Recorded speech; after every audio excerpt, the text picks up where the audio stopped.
Welcome back to the channel, Legendary Legacy, Audiobook Free Daily, a channel that shares the audio recap and full audiobook of the legendary best-selling books of all time without spending a penny.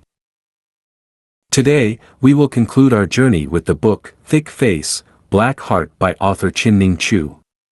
This is a book that teaches you how to apply the ancient wisdom of Asian philosophy and strategy to achieve success in business and life. We will proceed with Episode 17, Epilogue and Appendix, Thick Black Theory. You can listen to the recap audiobook episodes of the channel are published on YouTube, Spotify, Apple Podcast, Google Podcast, and other podcast platforms. You can search for our channel by typing Legendary Legacy, Audiobook Recap into the search bar. Please support our channel by liking, commenting, and subscribing so that we have more motivation to produce more audiobook episodes with the best and latest quality. Thank you for listening and have a nice day. Epilogue. The applications of thick face, black heart are infinite. The only limitation is your ability to translate and adapt these principles in your daily endeavors. Throughout this book, I have analyzed the different components of thick face, black heart. These individual and seemingly separate components are like the facets within a diamond. Without the facets, a diamond is merely a rock. It's important to remember that without the specific attributes of each component, there is no thick face, black heart. The wisdom of thick face, black heart is not my creation. I am merely a vehicle, bearing the concept to you. These doctrines are from the timeless wisdom of natural law. Who I am, the life I have lived and the knowledge that I have been able to absorb have all contributed to my realization of the wisdom of the thick face, black heart. Like most people, some aspects of thick face, black heart come to me as second nature, some are learned easily, and yet there are those that I have to ceaselessly struggle with to master. Writing this book has been difficult as well as easy. The difficulty was that thick face, black heart is an abstract concept that exists within each of us. The challenge of dividing this idea into chapters and paragraphs has been a soul-searching experience with countless false starts. Once the work was finally on course, the topics of each chapter seemed to appear miraculously in my life or the lives of my close associates. These experiences were directly relevant to what I wrote each day. Many times, people would come out of nowhere to tell me dynamic stories about themselves and then vanish from my life. Each time I needed a quote, I would effortlessly reach for just the right book and turn immediately to the page I wanted. Even casual conversa, tie-ins with friends would end up supplying me with the missing piece needed for a chapter. So I salute the universal will. Through his providence this book has been realized. As the great composer Johann Sebastian Bach said, Soli Deo Gloria, only to God, the glory. Appendix, Thick Black Theory. The Unlikely Machiavelli. Li Zhongchang was a social philosopher and critic. He did not set out to teach a method of achieving one's goals. His purpose in writing Thick Black Theory was to describe the symptoms of an illness in Chinese society. In the course of his inquiry, he described the methods by which men obtain and hold on to power, how they use their power and wealth to accumulate more power and wealth. He analyzed the methods they used and the lengths which they would go to for achieving their own ends. The methods he described in such detail were offered without apology as they were descriptions of the way people interacted in the real world. Li did not initially propose these methods as principles to be followed in achieving one's own ends. He only wished to make people aware of their existence. Li was intrigued about the idea of translating his work into other languages. However, his close associates were concerned that the hostile Western power in China would combine two radical Chinese inventions: gunpowder and Li's thick black theory to further victimize China. They did not want it in the hands of non-Chinese. Though he understood the principles of accumulating wealth and power, Li was an inept practitioner. He was a poor man and a lifelong failure by common standards of measurement. Though he wrote a treatise on how to obtain an appointment to an official post, an honneur on how to keep the post and use it to one's best advantage, he was dismissed from the only official position he ever held. He emphasized in his essays that the primary reason to strive for an important appointment was to be in a position to accumulate wealth through bribery and corruption. At the time of his dismissal he was so destitute that his friends had to take up a collection to pay his fare home. During his tenure in office, his most notable acts involved drastically reducing his own salary and then closing down his own office because he felt there was no real need for it. One of Li's close friends characterized him as a monk who carried his monastery within. Though his body lived in the world, his heart renounced the worldly life. Li himself, when chided about his inability to use the thick black theory to improve his own life, replied that he was the explorer, the one who spent his time on uncharted ground. Like Moses, Li's destiny was to point the way but never to live in the promised land. It was only natural that those who followed would be able to refine and make better use of his discoveries. But Li was not truly a failure, nor had he truly renounced the use of thick black theory. He simply had a different agenda. Li could not have written as he did, nor persisted in the face of furor stirred up by his writing if he did not have thick face. He was convinced of the value and the truth in what he wrote, and he did not care if the whole world thought him mad. Li thought of himself as a great teacher like Confucius, and this self-image carried him through the years of scorn and public condemnation unscathed. Li successfully practiced a form of thick face, black heart that was primarily concerned with self-discovery and was bound up with his sense of mission. The publication of thick black theory. Thick Black Theory first was intended to be published as a series of essays in the Chengdu Daily in 1911, but the violent reaction to the publication of the first installment caused his publisher to cancel the series. It was instead published in a single slim volume by friends of Li in Beijing. It went through several printings before being banned by the government. It was banned because too many people were made uncomfortable by the truth in Li's observations. They were not used to seeing the ruthlessness and hypocrisy underlying many Chinese institutions laid bare. They felt that by merely mentioning these things, Li was at best muckraking; at worst, they felt he was advocating the immorality he depicted. It did not help that Li was an outspoken critic of the new revolutionary government, the Republic of China. Although Li had been an early follower of Dr. Sun Yat-sen, the guiding force of the revolutionary struggle in China, he quickly became disillusioned with the new government. He maintained that the only difference between the barbaric ways of the Qing Empire and the enlightened government of the Republic was the use of euphemisms to excuse the excesses of power. He explained that in the old days when you ran afoul of a powerful official, he would simply send his thugs to beat you and drag you off to prison. In the new Republic of China, if you ran afoul of a powerful official, he would first accuse you of disturbing the social order, then he would send his thugs to beat you and drag you off to prison. As a consequence of having been banned for so long, thick black theory is largely unknown to the current generation of Chinese. In Taiwan, it was banned during the 38 years of martial law from 1949 to 1987 and has not been widely read there even since the lifting of martial law. In Hong Kong, however, it has been continuously available and is somewhat more generally known. Despite the fact that most contemporary Chinese are not aware of Li's work, the phraseology of thick black theory has become part of the Chinese language. The Chinese use thick black theory when referring to ruthless behavior without attributing the source of this information to Li Zhongchang. The Eyes of Li Zhongchang. The writings of Li Zhongchang are obscure. His examples are drawn from the world of provincial China at the turn of the last century. In many ways they are not relevant or even completely understandable to the modern Western reader. Placed in the body of this work, they would have served no purpose.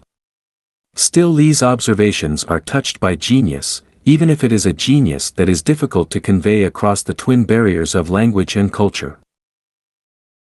In this appendix, I will attempt to give the interested reader the flavor of Li's thought by discussing a few of his writings. 6 ways to obtain an official position. In Chinese society, holding a position in the government bureaucracy is the only prestigious occupation. A high-ranking government bureaucrat is at the top of the social and economic order. Consequently, almost everyone is constantly trying to obtain an appointment to some official position. Li discusses the 6 steps involved in getting appointed to an official government position as an example of the practical application of thick-black theory. His discussion is set in the context of imperial China, but human nature has not changed since then, and the same principles apply today. 1. Emptiness. The first requirement is to empty your mind of everything that does not pertain to your appointment to the position you seek. You must have no other goals, no other thoughts. You must concentrate on the desired appointment and meditate on it daily. Your time must also be empty.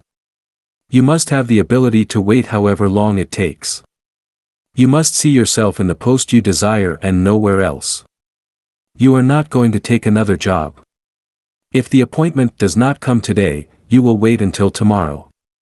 If you don't get the position this year, you will wait until next year. 2. Boring in. You must seize every little opportunity to advance your prospects. When you find such an opportunity, you must try to enlarge it. If there are no opportunities, you must focus your thoughts on creating an opportunity.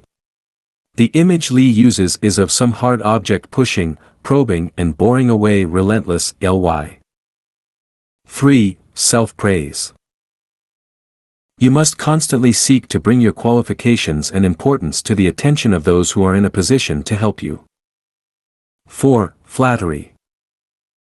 You must ingratiate yourself to those who can help you. Flatter them to their faces. Praise them to others who will carry your words back to them. 5. Threats.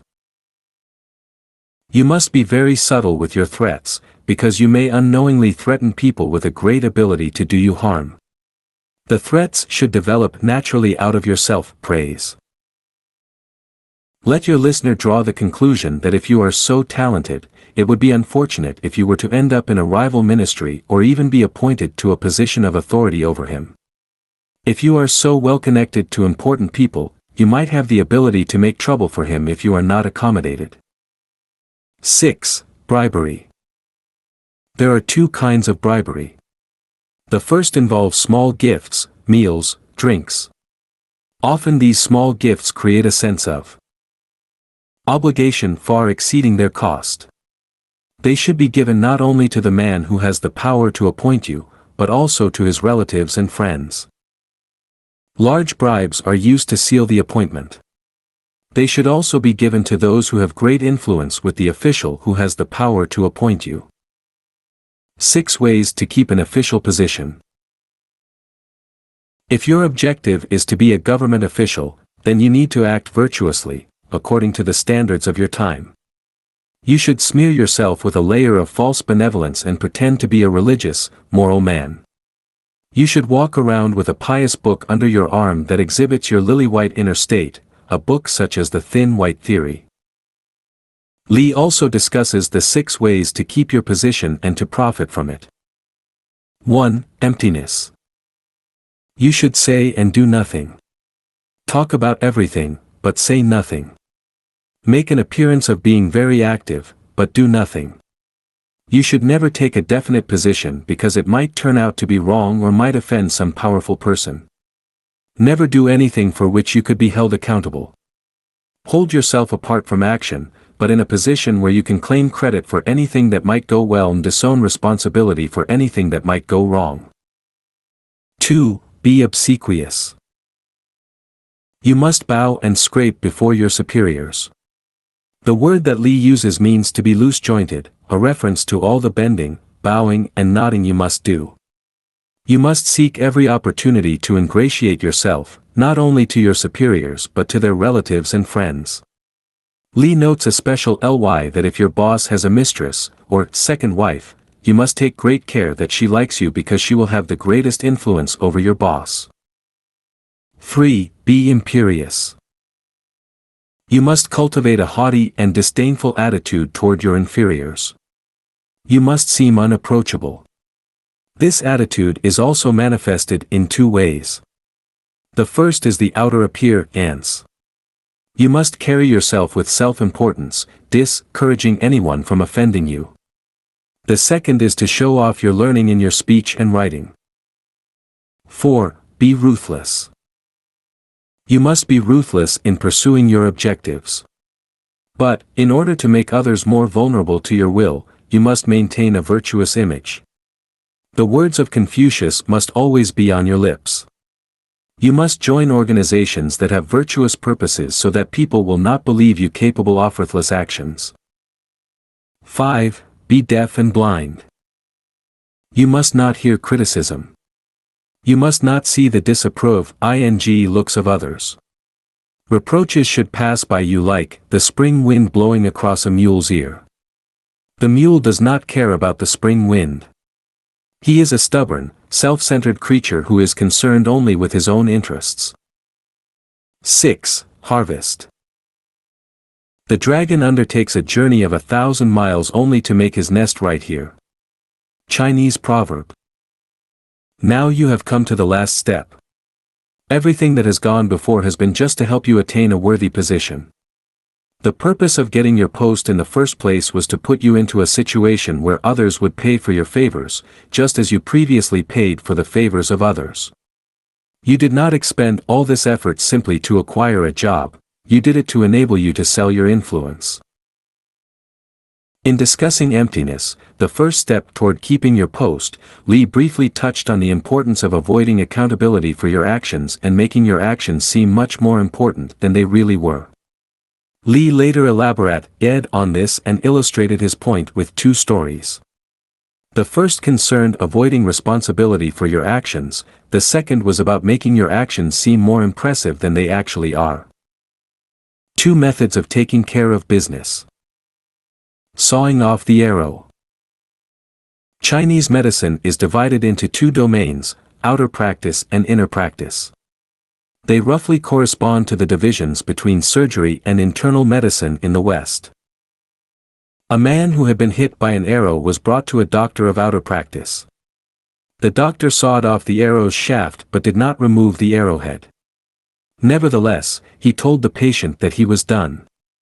The startled patient asked the doctor, "Why don't you remove the arrowhead inside my body?" The doctor replied, "Because that is a job for a doctor of inner practice." Many people defer accountability by sawing off the arrow. They do as little as possible and always try to leave someone else to finish the job. They do not care if something goes wrong, so long as the blame can be laid on whoever gave the final approval or finished the job. Patching the WOK. When a housewife discovered that her wok had developed a crack, she summoned a repairman. The repairman asked the woman to go build a fire so that he could burn off the soot and examine the wok more closely. After she had left the room, the repairman took his hammer and tapped the wok lightly until the crack had enlarged almost to the point where it could not be repaired. When the soot had been burned off, the woman said, "The crack is much worse than I thought." The repairman agreed, "It will be a difficult job. You're lucky that I am such an excellent craftsman." "You are right," she said. "It probably would be impossible to repair if it got any worse." Oftentimes it is necessary to make the situation a little worse than it actually is in order to ensure the proper level of appreciation for your efforts. But you must be very careful not to make the problem so bad that you can't remedy it. Hitting the wok is an art. If it is hit too softly, the crack will not increase. It is hit too hard, the crack will become too large for repair. If the wok is made of clay, the whole thing might break into pieces. 2 types of foreign policy, the thug and the prostitute. Li discussed the 2 guises under which nations conduct their foreign policy, the mug and the prostitute. The prostitute has a thick face. The thug has a black heart. In the Orient, when a man is with a prostitute, she flatters him. She tells him how handsome he is, what a great lover he is. She swears before the moon and the stars that her love for him will endure to eternity. Of course she does not mean any of it. By example, Lee said that Japanese foreign policy prior to World War II was based on the principles of thick face, black heart. Japanese diplomats took on the role of the prostitute in their negotiations with other countries. They flattered the leaders. They extolled the friendship that existed between them. They rhapsodized about how powerful a force the two nations could be as allies. They did not necessarily mean what they said any more than the prostitute does. Whenever it became expedient for them to do so, they would break their treaties and make the same promises to another country. The thug is a brute without a conscience who will use whatever weapons are available to him in order to beat his victims into submission. The Japanese Imperial Army behaved as a common thug, beating and robbing its neighbors after their suspicions were disarmed by the sweet lies of the prostitute. Li Zhongchang died in 1943 with the Japanese army still in control of much of his homeland. Li's theory of foreign policy still rings true today. A more recent example is George Bush's Japan visit in January of 1992. In the Japanese's eyes, George Bush and his team are behaving like thugs in demanding that Japan open its market. In reality, the Japanese are practicing prostitute foreign policy with the Americans as a counter-strategy.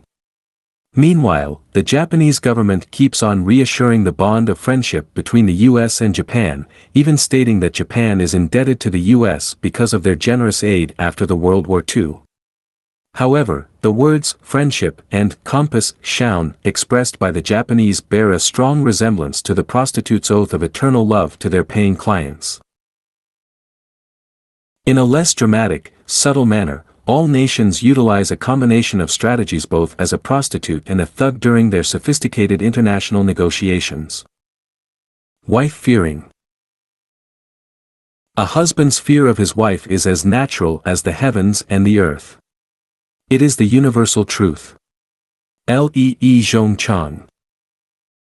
In Korea, Japan and many Asian countries, it is the woman's fate to be subservient to her husband.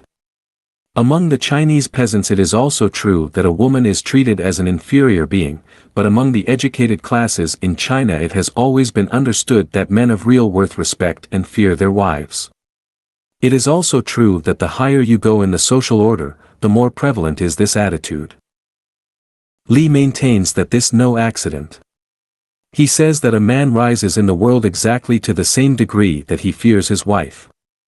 The peasant treats his wife like a dog or a horse. As a consequence he is little more than a beast himself. A man who fears his wife will conduct his life properly in order to please her. By conducting his life properly, he will rise in the world. To such a man, his wife becomes a source of strength and a refuge to him from the misfortunes of the world. Lee attaches an almost mystical significance to wife-fearing.